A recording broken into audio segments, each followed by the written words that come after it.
How to improve your leadership by acting as a clown. Seriously?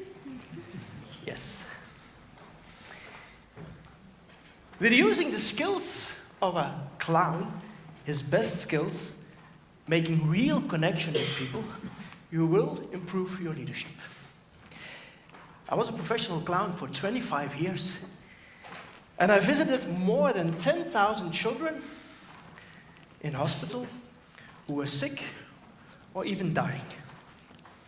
And during these years, I had to require leadership. You know, in hospitals, you're not only dealing with sick children, you're dealing with hospital staff, doctors, nurses, overprotecting parents. So, you can imagine, there once was a cleaning lady, right, who came up to me and said, look, she said, Mr. Clown, that was nice. Mr. Clown, you cannot go into that room. I said, okay. So I thought like the floor was maybe still wet, you know. Yeah, remembers me of my mother. I said, okay. But it seemed that she had decided that the child didn't want a visit of a clown. Go figure.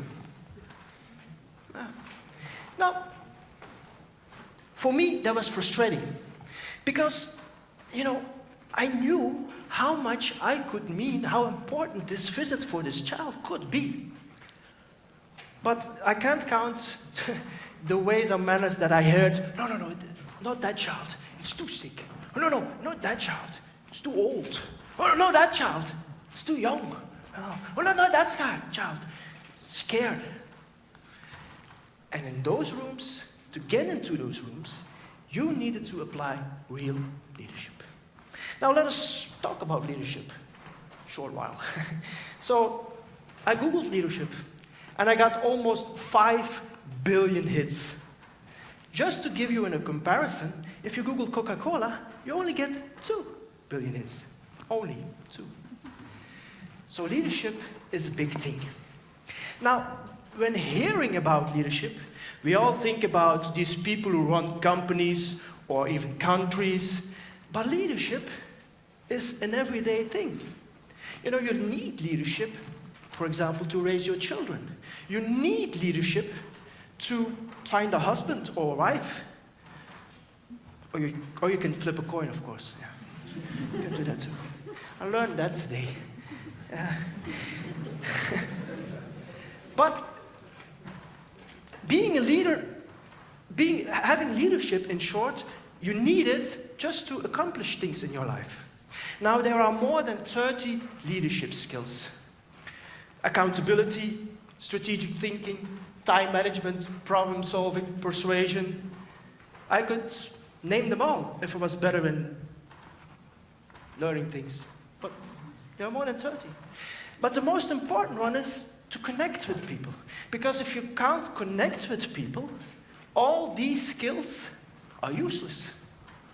They are just useless. Now you might think that putting on a red nose, if you put on a red nose, that children will come up and run to you automatically. Well, actually they do. But in a hospital, you are dealing with sick children. And sick children, they create kind of bubble around them to protect themselves. They can be sad, they can be angry, they can have pain. They could be in the last days of their lives. So, as a hospital clown, it's very hard to connect. And still, we do.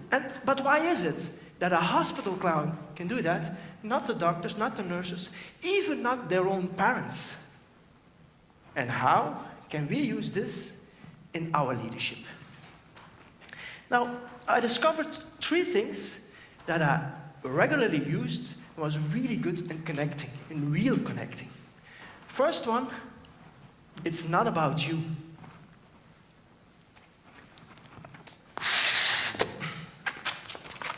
Now, don't know if I know it, but I still can.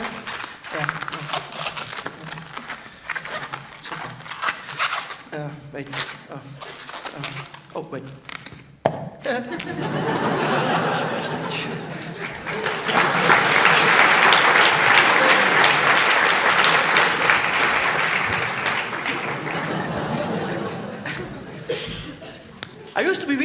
these things, and of course I used them in hospitals, until I came into a room with a little girl, and she saw the balloon, and she screamed her lungs out. I had to go out of the room, and I couldn't even return anymore, even not without balloons. So what I learned there is, it's not about showing off your skills.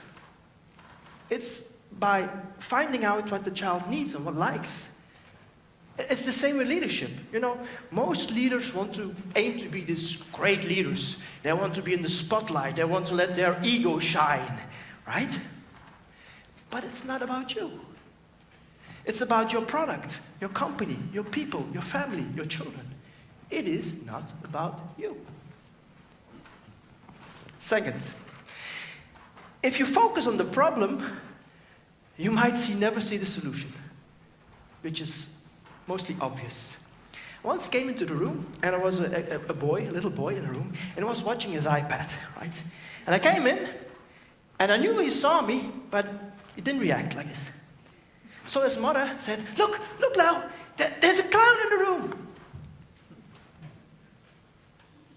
Look what he's doing. Oh, look what he's doing. So I pretended I was the cleaning lady, right? I was cleaning everything. Cleaning. And the whole time she was getting his attention by saying things, by even trying to put his iPad away.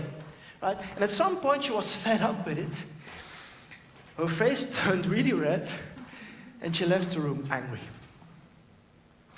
So at that point, I sat in her chair, and I said, finally she's gone. So the little boy looked up, gave me a smile, and went back to his iPad.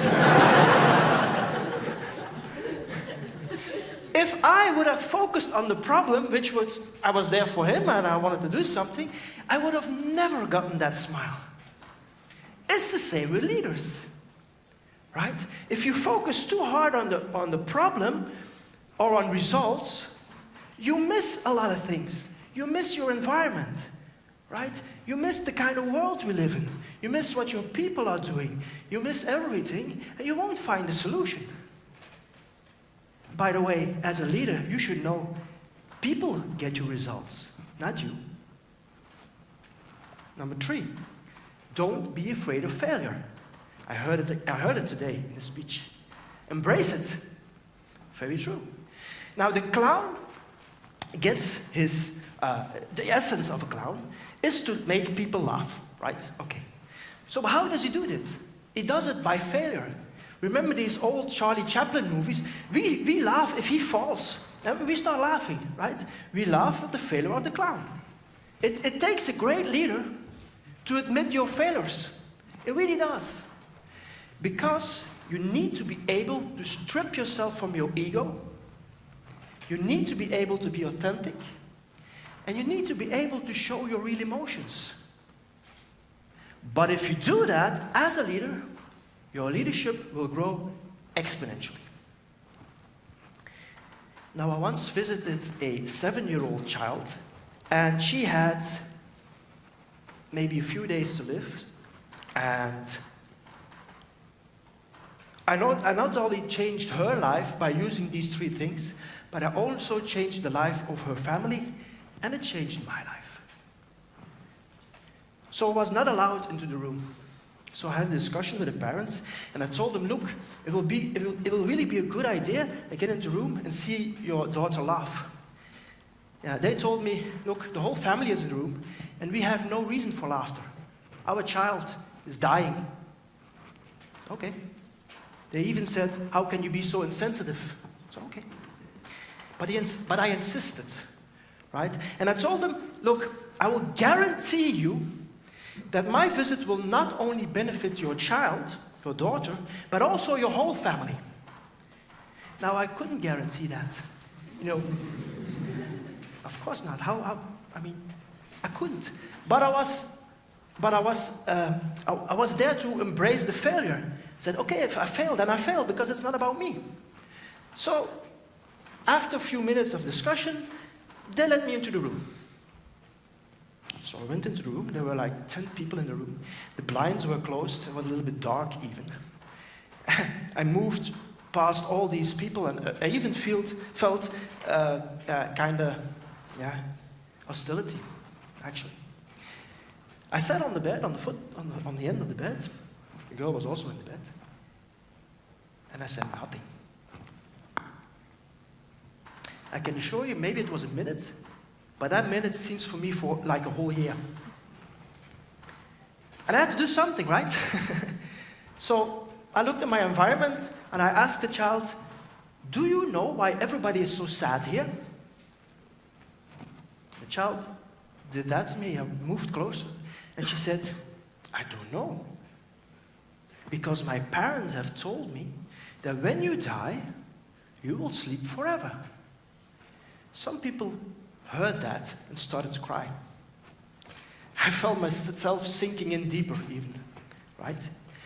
But then I raised my voice. And I told her, you're right. If you die, you'll sleep forever. Like that. So I got everybody's attention. And then the child said to me, well, then I really don't know why everybody is so sad. Sleeping is my favorite thing to do.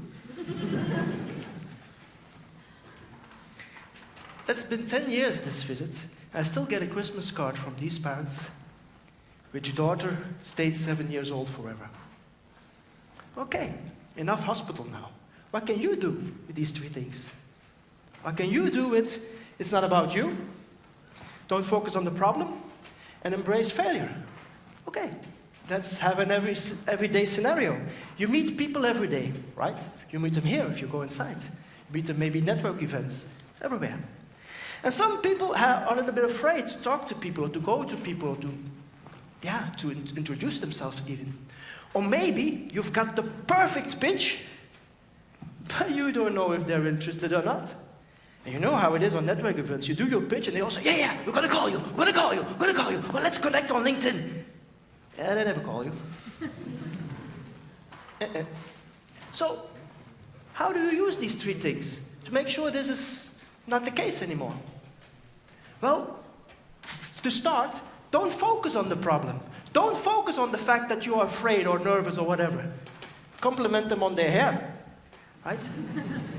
Or their shoes or their clothes, whatever. And remember, it's not about you. Oh, but I want to introduce myself as a network event, and it's about me. I want to tell what I'm doing, blah, blah, blah. No, it's not about you. Just be curious. And if you walk up to somebody, don't introduce yourself, or don't be in your head with introducing yourself. Try to find out what they do. Show interest in them. And last but not least, embrace failure. Use failure. For example, use something where you failed. Use that. Let me give you an example. Hello, I'm Eddy Smits. Well, you need to fill in your own name there, right? So hello, I'm X. And I ordered once a paper for the copy machine, and it turned out I ordered black paper. That's a failure, right? And then wait for their reaction. And just go from there. That way, you will make a real connection. If they are interested then they are interested in you. And if not, great, you just move on to the next one. So by using this, you will improve your leadership. And since you are the leader of your life, of your own life, you will improve your life. And when you improve your life, you will improve the life of your environment. And when you improve the life of your environment, you will improve the world. Thank you.